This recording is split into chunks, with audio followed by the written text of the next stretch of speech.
Hey guys, Rich Rebuilds here, and we are back with the Turbo Hayabusa swapped caddy pickup truck, and now we're almost at the point where we can take this thing for a spin with both motors. And today we tried for the first time ever to fire up the Hayabusa engine, and it kind of didn't go so well, and we looked like a bunch of circus clowns, and not too many YouTubers will do this, post their failures online, but that's exactly what we did here. We posted our L's for the world to see. We made every mistake in the book, but that's for you to see that we're not perfect. Now, I was late a few days with this week's video because we went and visited an up-and-coming YouTuber named Tavarish, who is building a flooded McLaren P1. So he tapped me on the shoulder to help with a few battery-related things. So it was a nice trip to Florida during hurricane season. We went to Electrified Garage and got some tools and their expertise on the matter, and you'll likely see that video on his channel very, very soon. But we have a long video ahead of you guys today. Without further ado, let's get to this, shall we?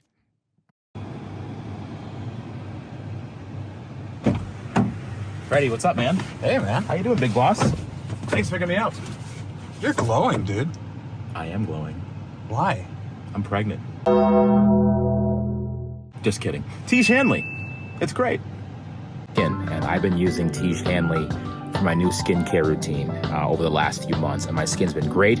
It's been glowing, and having a healthy skincare routine, it boosts confidence, and it's great. Start with the level 1 system, which comes with all the basics: a daily face wash, exfoliating scrub, an AM moisturizer with SPF 20, and a PM moisturizer. Oh, and to make it dead simple for guys like us, they provide this instruction card in every box that tells you when to use each product, how much to use, and in what order. It definitely comes in clutch. Skincare wasn't always something I took seriously, but now that I have, I wish I would have started sooner, but you don't have to take my word for it because they have over 7,000 5-star reviews from customers around the globe. And because Tiege Hanley is sponsoring today's video, they're offering our viewers a great deal. Just click on the first link in the description and you get 30% off your first box plus a free gift. Don't miss out on this amazing deal. Click the link and get started today.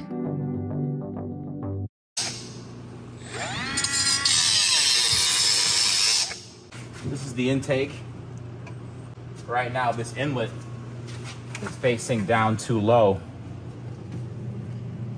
And when we have the intercooler piping coming from the turbocharger to here, this is too low, so we have to cut around this and make sure this nozzle sticks out at a 90-degree angle as opposed to a 45, so we can connect the intake hoses from here to the turbocharger. So right now, I'm doing the cheap and dirty way of doing it because I'm very lazy.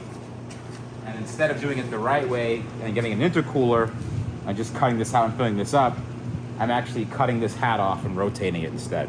So some people might call it laziness, some people might call it efficiency. Tomato, tomato.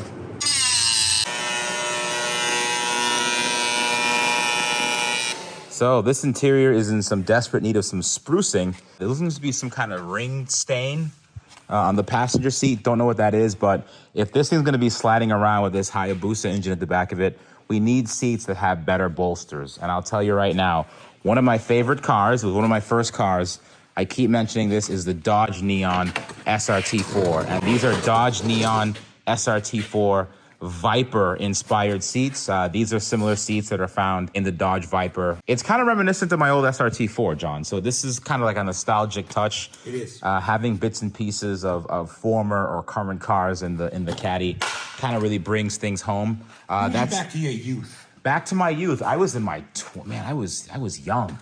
I was really young. You never forget your first car. You never forget your first car. First divorce, first alimony check you had to write. But that's the never, no. So that's the passenger seat. This is the driver's seat. The driver's seat needs a little bit of work. I was told this was the only issue, but there's a couple of rips and stains there, another crack here, and also the foam is fading away here, and you can feel the metal as you get out of the vehicle. Usually people that are a little bit wider, a little bit more American-sized individuals, not the bite-sized people we have in other parts of the world, but you kind of drag your butt across that, and high friction area right there, getting in and out. But either way, we're gonna figure out a way to clean these up. If we don't clean these up, we might just throw them in as is. It's not that big of a deal. We're gonna take these seats out at the moment. We're gonna see what lies beneath. We'll pull out the carpets and see what other issues we have to figure out before we get those seats in.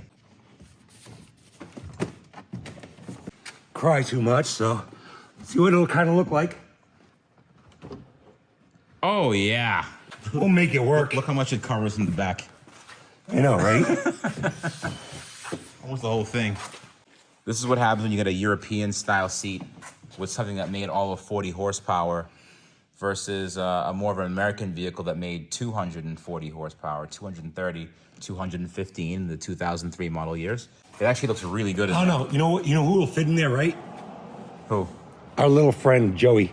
That's not that's not very nice. Well, I mean, dude, he is kind of a horse jockey. That's not very nice. See, that's nice. It feels good, right? Yeah, I like these a lot. I like these seats too, man. It's not Big even- time.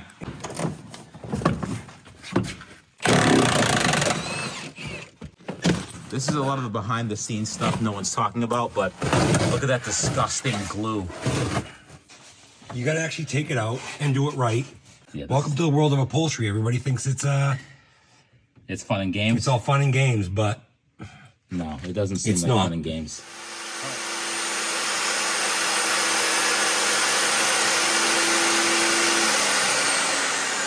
See, generally there's a bag there.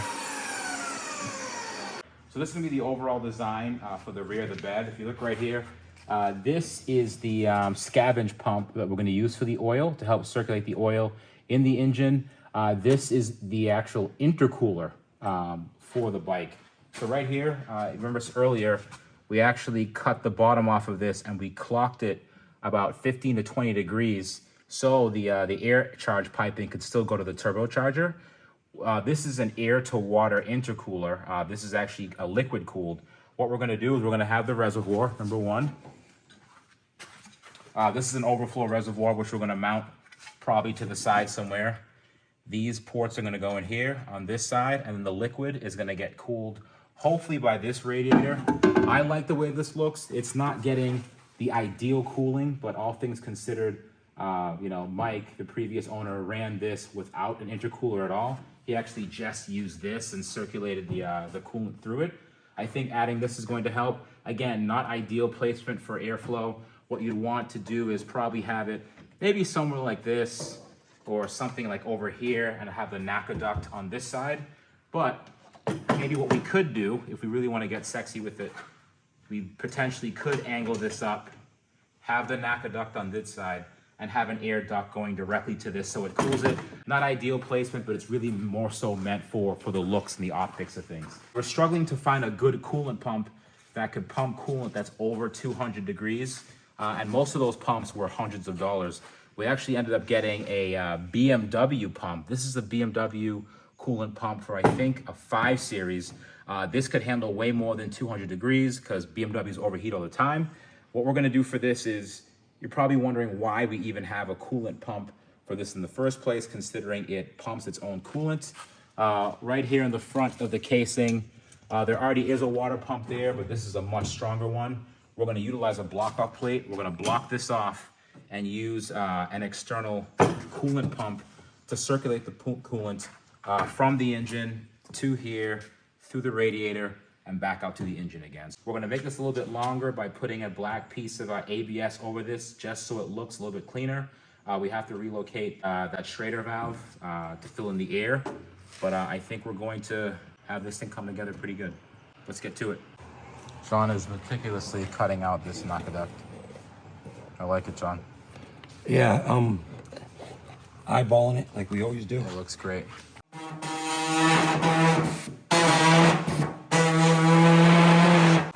Okay, while I'm working on cutting the ABS sheet for this, John is going way, way, way overboard. John, you know you're not going to get extra credit points for this, right?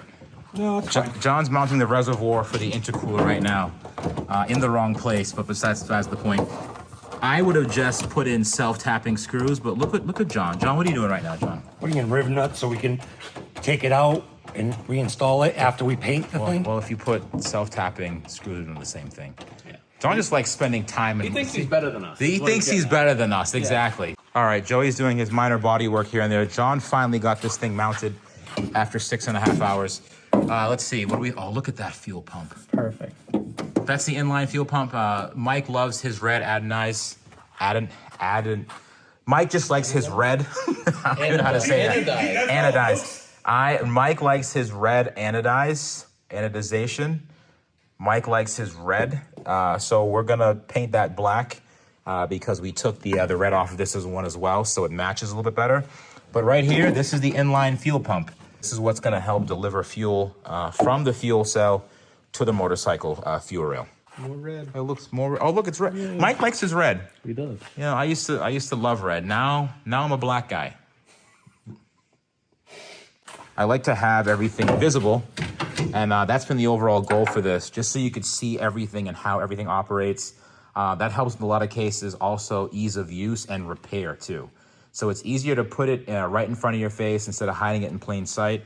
This way we could actually repair and service something. That way we get to see, hey, what's the fuel pressure regulator doing? We could see it at a glance. We could tell if the fuel pump's working or not at a glance. Everything is easy and within reach in case we need to fix something. So I like having everything on the surface. This as well, this is the new intercooler, and I want to mount this at an angle. Thankfully, Mike did this in a way where I could actually remove these two bolts and flip it around. But ideally, I'd like to mount this at a 45-degree angle, sticking up above the original sheet that we have on top. So I'm gonna use these two small pieces of steel here and use that as a mount to mount that at an angle. And then I'm gonna bend this bracket back like an L so I could mount it a lot easier to that frame.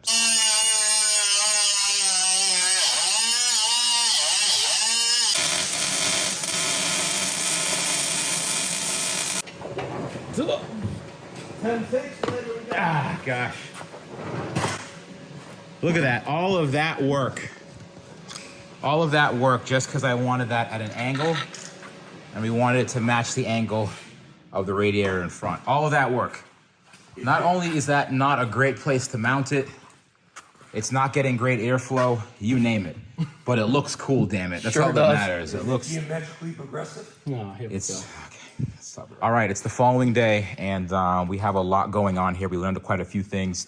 There's a couple of things we did not do entirely correctly on this, and we wanted to just call Mike, which assembled all of this stuff, just to confirm. One of them was we have to do some flipping of this cartridge on the turbocharger. This is supposed to be flipped the other way. That's the very first thing.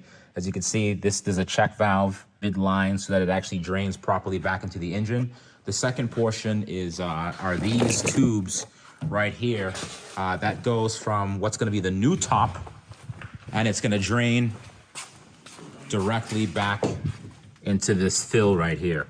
In addition to that, this scavenge pump. Let's talk about the scavenge pump for a second. This is gonna help scavenge the oil from the turbocharger. We thought that we can get away with it being right here, but unfortunately we'd have to run lines that go underneath, go to here, and then loop back to the front. I think the best thing to do, Joey, is to put it right there. I mean, I know it's gonna be loud, it does vibrate, but it is supposedly isolated. It just makes kind of an ugly noise once you plug it in. I like having things visible, so I'm kind of thinking it should probably live somewhere around here. I think that might look pretty good.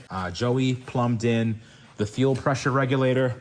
You might notice that a lot of things aren't plugged in. Those things aren't necessarily 100% necessary for the initial fire up. I'm gonna go right now and get some gas for this thing. We're probably not gonna put it directly into the fuel cell. I'm just running it out of the can.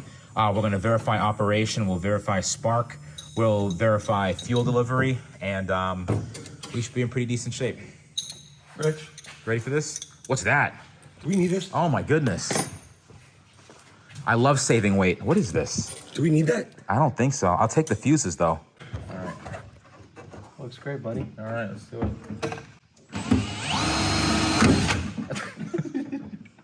This is the worst. Awesome. I feel an immense amount of judgment from the person standing behind me. so too. John would have spent 6 hours doing it his way. Yep. Rib nuts are great. All right, one thing we have to make sure of is there's enough oil in this thing. Oh, All right, that's you're not, not he's just even- spilling it out. We're gonna make sure that's the sight glass. The truck is perfectly level, and it looks like it's pretty dry in there. So John is up top, filling it with oil, and I hope he's filling the right hole because I see nothing in there whatsoever. I always find the right hole. Well, it's been 15 minutes, John. I haven't seen, oh, I see it now. There you go. Doing great. Well, I don't want to fill it too much. Just Well, half of it's on the floor, Since this so- is taking so long, just trust us that this is going to be at the F mark when John's all done tomorrow morning. If the scavenge pump sound like me. If the scavenge pump sounded anything like John, I would love that. I love pushing that button and hearing. So we're gonna hook this up and we're gonna run it back into the fuel can. We could be using the fuel cell that we spent real money on, but we're not. We're using a plastic fuel can instead. Well, I mean, these things take time, and everybody wants to see it running. So Everyone wants to see it running, so we're gonna get it running right now.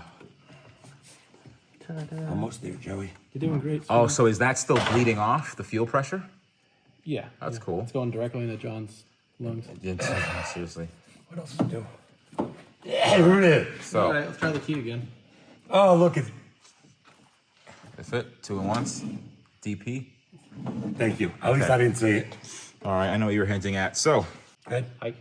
key, self-test, 3 bar, Do it again. on, 3 bar, pressure. It's not pouring out. It's not pouring out. Excellent. It looks decent so Hazards far. are on. Oh man. It's in neutral. Does it say neutral? It says neutral. The green light's Oh, on. nice. Yeah. Nice. Don't need this one. Okay. Don't need that Those one. are just lights, certain signals. Don't need that. This is the one I need. Start and cut off switch. Okay. So, That's being mounted in the cabin, or we're gonna have a separate switch for that. oh, we're gonna have separate switches for all of this Okay.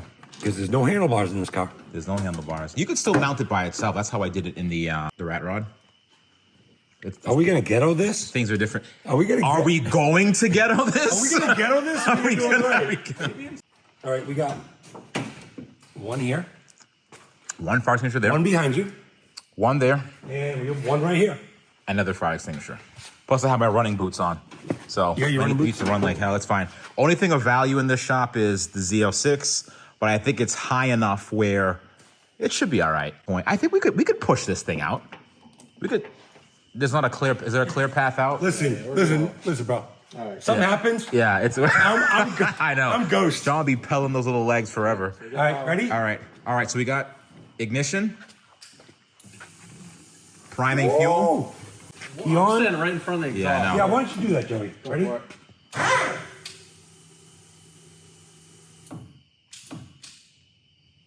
Grab the booster pack. You got to be kidding me. Okay, I guess that wasn't working, so now we're gonna try it this All way. right, take 2. All right, let's see if the power commander stays on.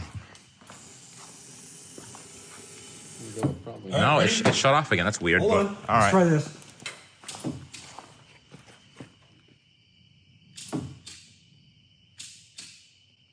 What the heck? Hydro locked. No. It didn't even try to do anything. I heard it go good that first time. Okay, so that's the. You know what? No. Wait a minute. I know why it's not starting. Go ahead.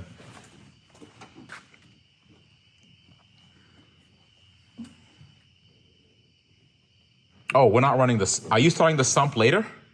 The scavenge pump later? Oh, that should be on. That's it? It's not. No, because that doesn't do.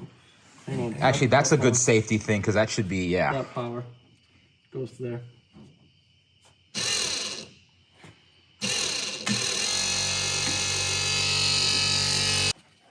We want to do the scavenge at the same time, or? No, I think we'll be all right. Oh, let's do the scavenge at the same time. Whoa, what the hell is that? Whoa. Hold on. Oh, What is that? It's a girl. Is that red smoke? It was like pink smoke. What is that? I don't know. Yeah, it looks like we got a problem going on here. What? I'm assuming the lights don't work on it. I don't know. Let's find out. Is it gonna smoke again? Probably. Oh, no. Probably turn the key on. No. So, oh shoot. That looks expensive. Oh, you gotta yeah. be kidding me. Yep. That's a bad day. That's a bad day. Yeah, that's not great. And you thought I was the only thing that smoked around here? Yeah, right? Gee, this one at least smells better. So that's just the power and ground are hooked up. It's just smoking, just cause. Yeah. Yeah. Okay, well that doesn't work.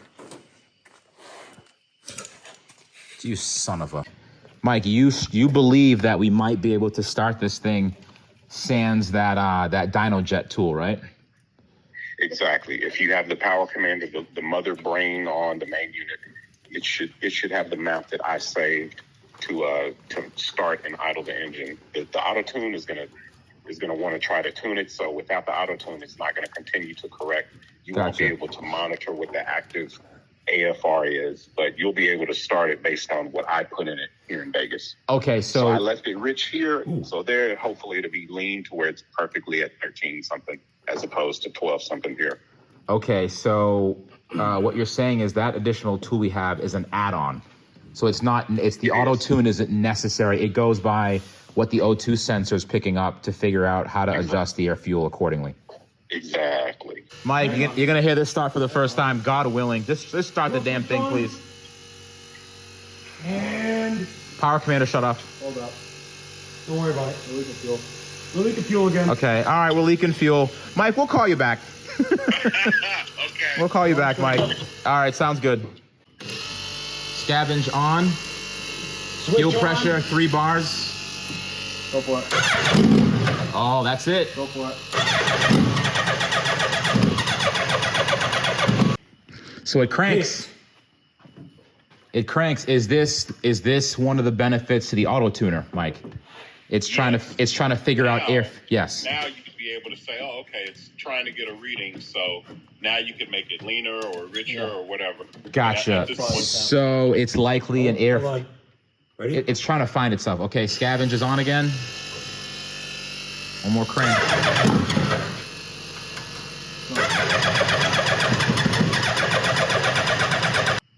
Should the scavenge be working or not really because the high pressure pump isn't activated yet? High pressure pump where? Is the high pressure oil. I'm wondering if the scavenge is pulling any oil out of it considering it hasn't really fired up yet. No, it's fine. You can leave that going because the second it kicks over, it'll create that 2 seconds after it started, that whole system will be full. Gotcha. So, okay. Yeah, you can leave it running. When Joey pulls the throttle, do it in smaller increments. Okay. Like you're cracking open the throttle in smaller increments. Yep. All right. You go too wide, Watch him. He's going to pull it. Okay. Scavenge. Switch. Cranking.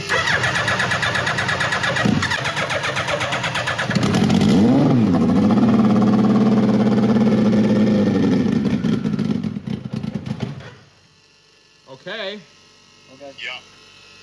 Yeah. What was different? I didn't have it up, open enough. Ready? Okay. Ready again? One more time. Go for it. Yep.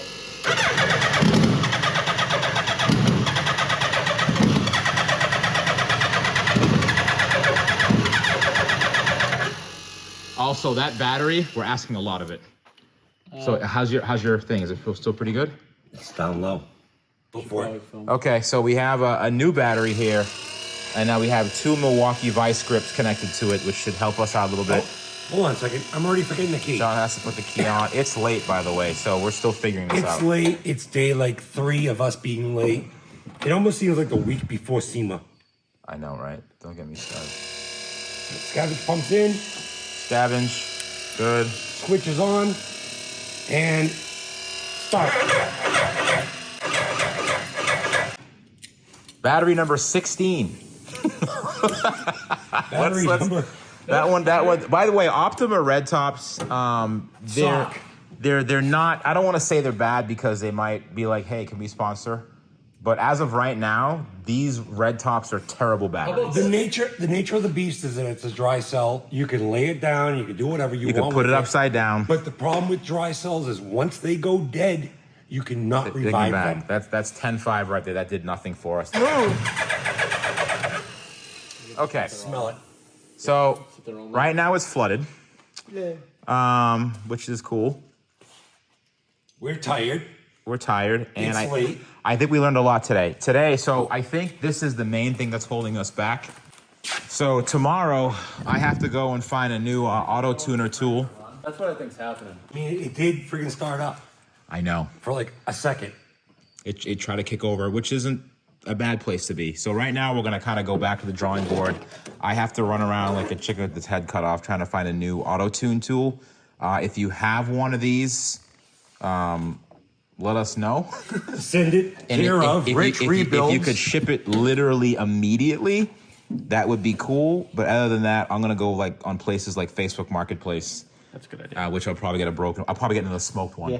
I'm actually gonna put this on Facebook Marketplace for sale and say works fine, never used. Never used, just a slightly expanded. Yeah, never used, slight expansion. Sell it for $50. So yeah, this was fun. Thank you guys for watching. And it did start for a second. And what I'll do for that, I'm just gonna keep playing the part where it started on a loop over and over again, so it sounds like it's running. Woo! That's just so you guys know it started. It started. There's a lot of work to do here. It is a little rigged. Yeah. It's a little rigged. Why did you just pan over to me? It's a little rigged. I saw a smirk on your face. I haven't driven this thing in a minute. Oh my gosh, I missed my baby. Someday. Who's this? Mexican currency, Canadian currency. This person needs a Ridge wallet.